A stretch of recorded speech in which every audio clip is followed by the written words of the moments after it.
Hey everyone. Okay, this is going to drive me crazy. It's Marty Forrest. Hello, Extraordinary Life.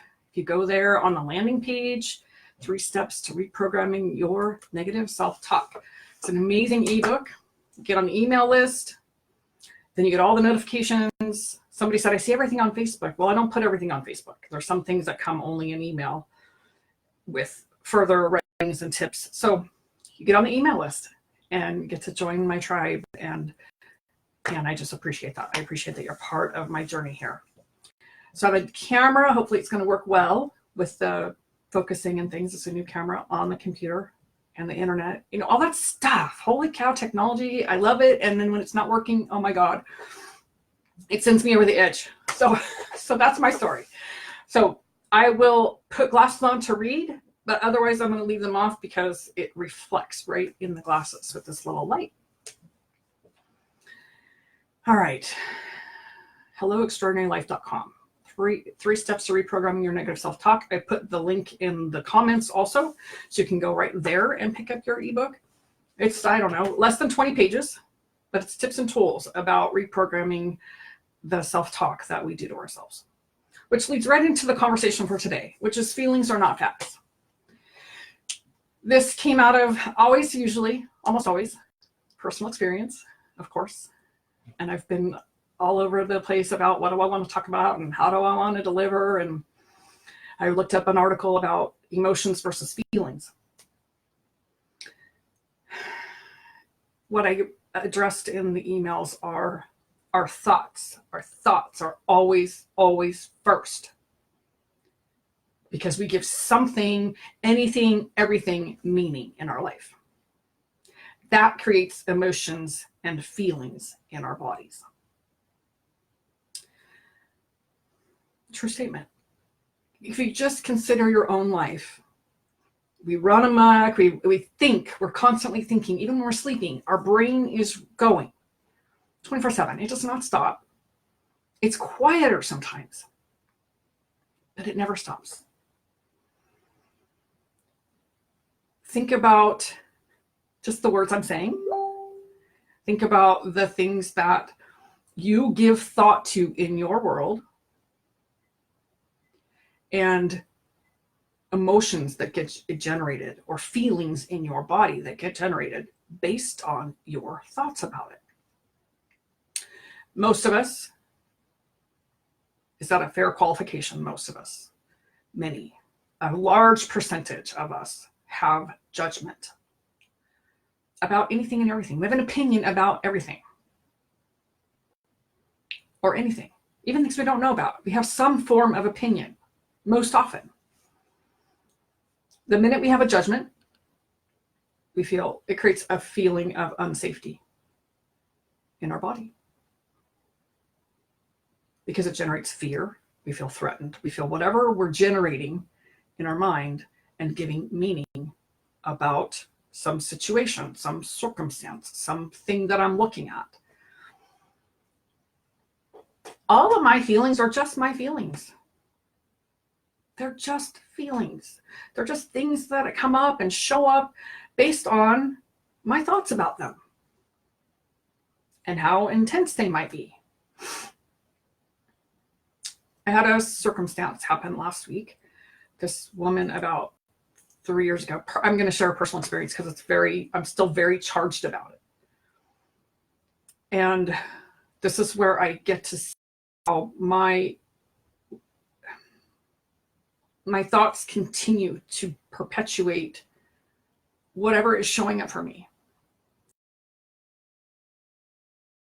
Some very deep wound got touched. Something I've been protecting myself from for a long time because I don't want to feel that. I don't want to feel the pain. I don't want to feel the threat. I don't want to feel the fear.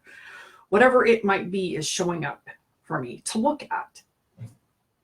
And I've been writing about these things that have not been in my space. I'll get to the story.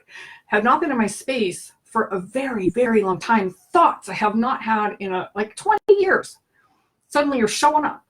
These are random thoughts that show up. Body image stuff. That's not as long-standing, like gone away. Other things like things of feeling like I'm always being watched or somebody's always staring at me. I was quite paranoid, it seems, as a kid, teenager. Just was certain. Everybody was always looking at me and watching me. So I had to perform and I had to show up and I had to look a certain way and be a certain way. I can't even tell you the last time I had a thought like that. And that came in and out, just showed up and just kind of left. I just got curious about it. This is one of the tips for you. I got curious about that showing up because it was so random. I don't really know that it matters. Why? Because there was no charge about it. It just floated through my mind. I can see that it's still, there's something that just still needs some clearing around that. Allow it to float through. So get curious about it. Oh, wow, that was interesting. Where'd that come from? Does it really matter? Not really. That kind of thought.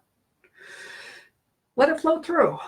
Because when it just floats through and we just kind of step back and observe and get curious about it, then it just clears. Whatever energy is left in our body around that just clears. So our cells hold the energy and the memories of our life that has happened.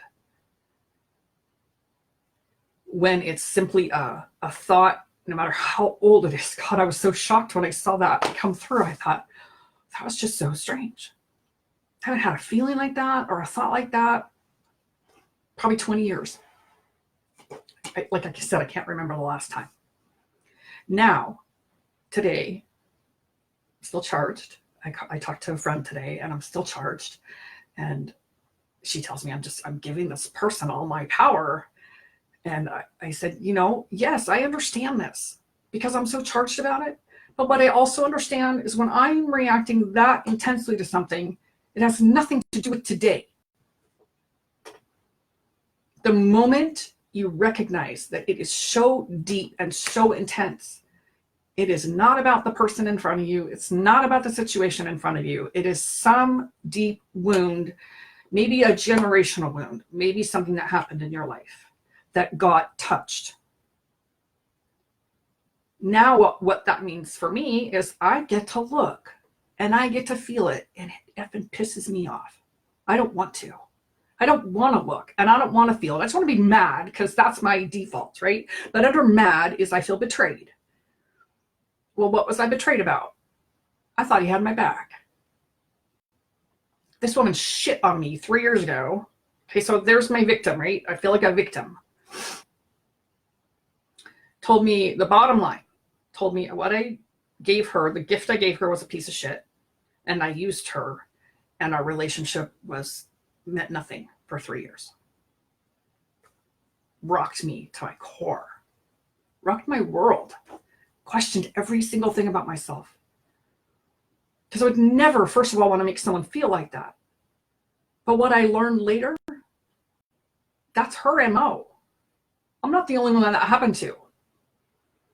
But I got to look at my own self and my own stuff, the wounds that she touched, because she just in some way validated some of those things that I still felt about myself.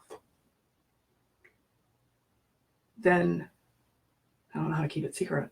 I find out that my husband's still friends with her on Facebook. That he doesn't engage in the conversations or anything like that, but sent me over the edge.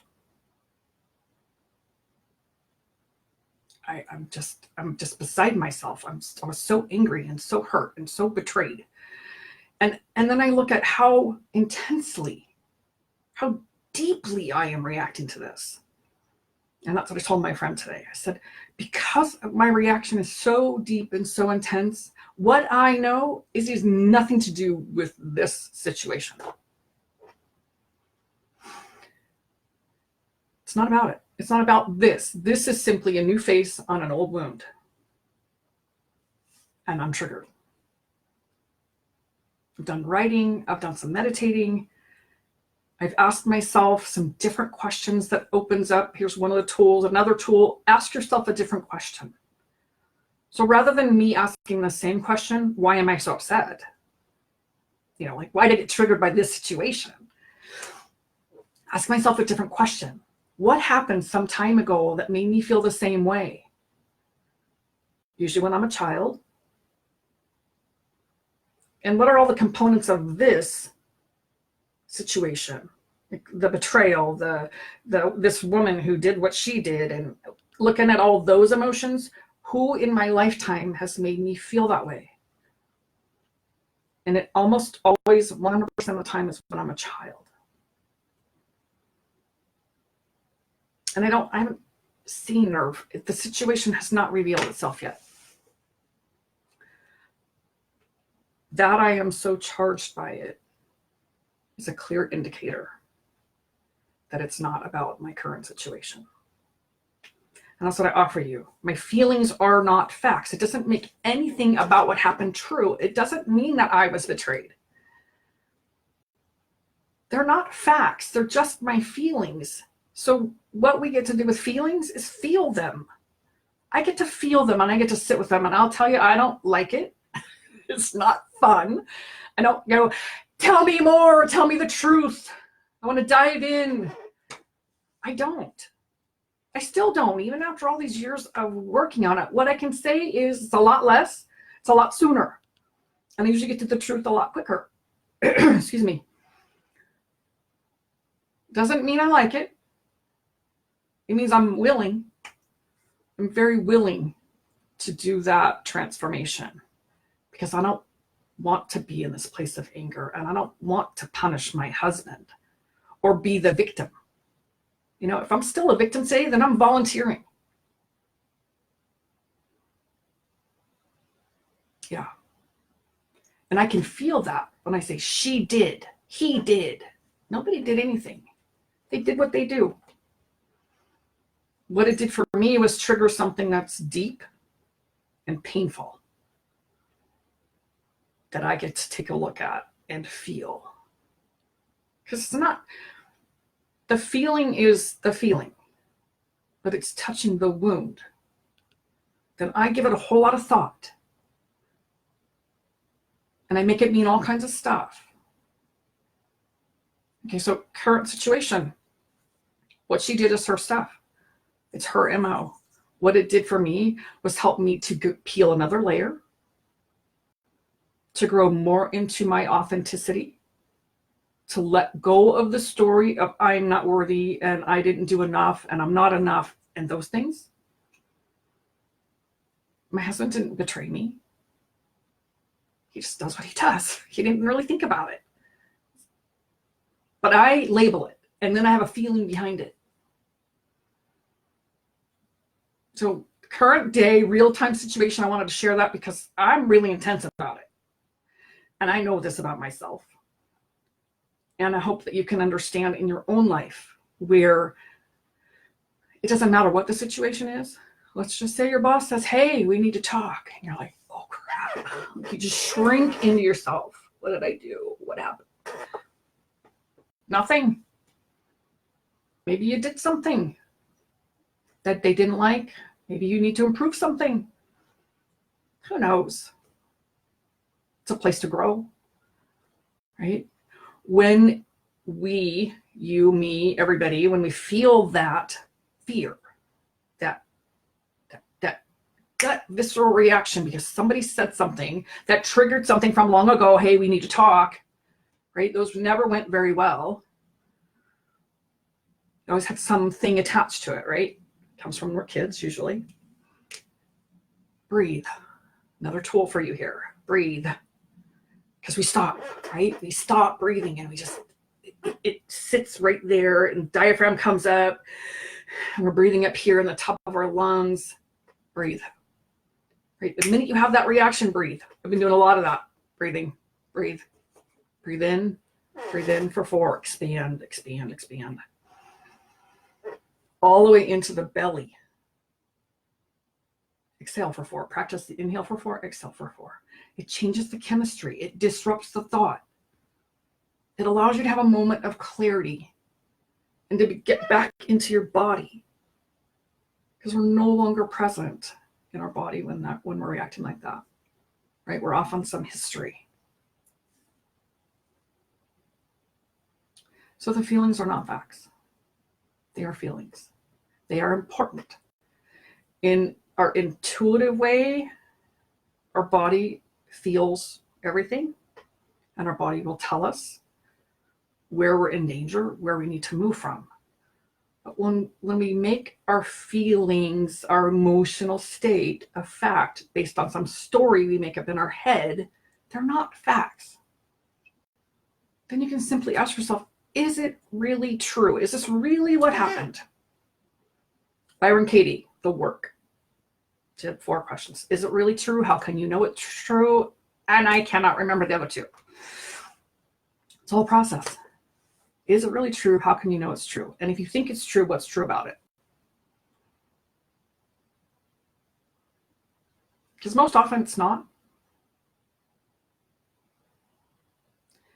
The place for us to look, to experience, what am I making it mean? And what do I want to do different?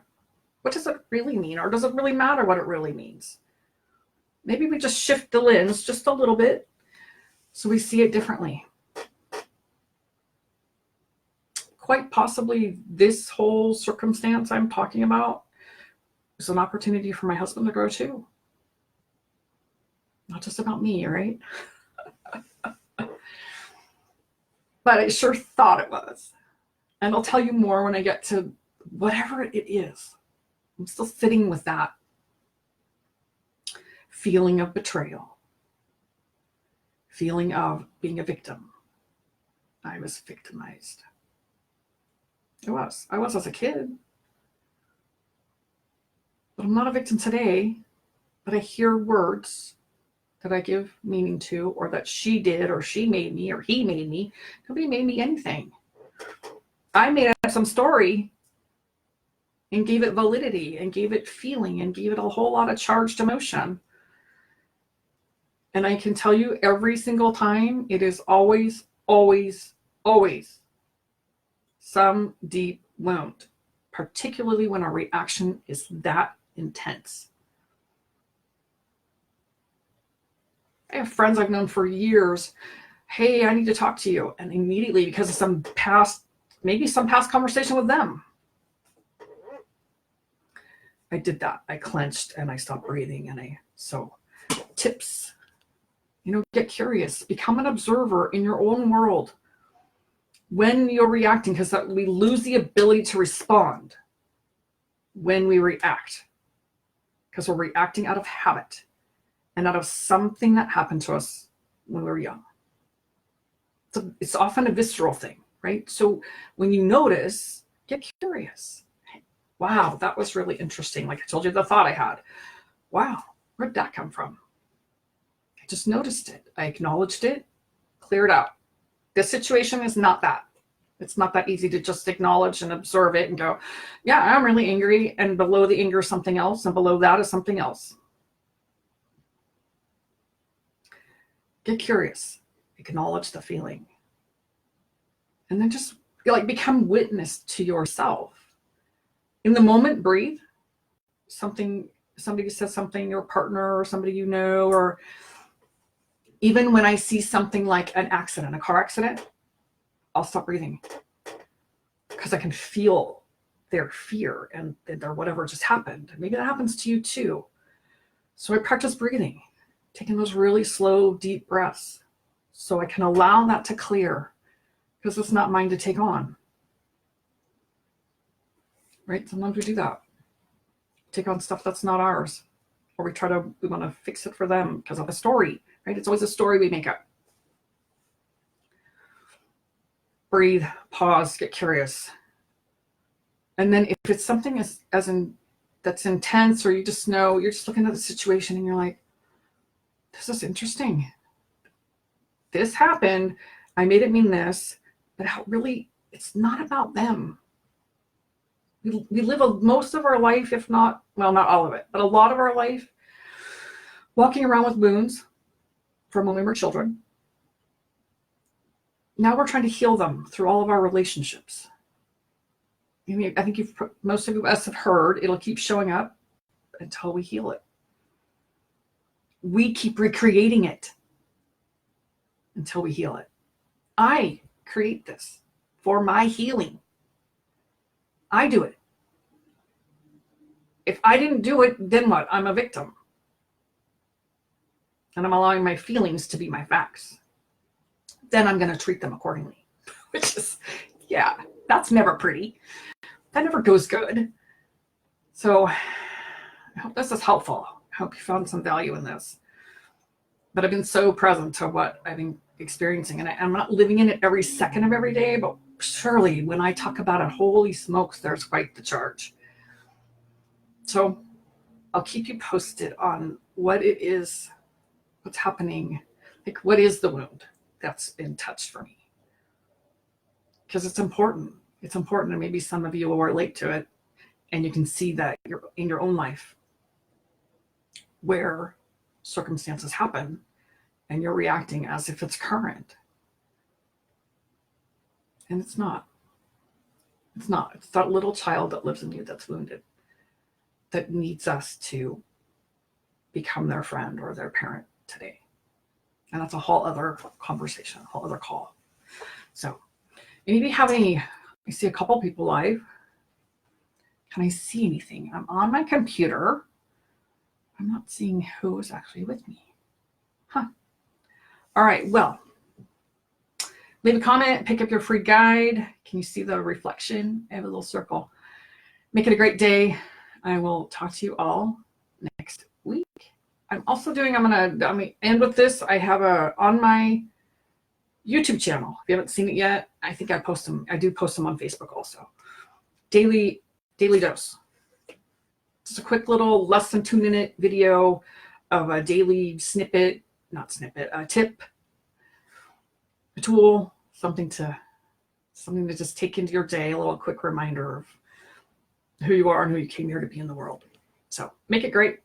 Talk to you all next week.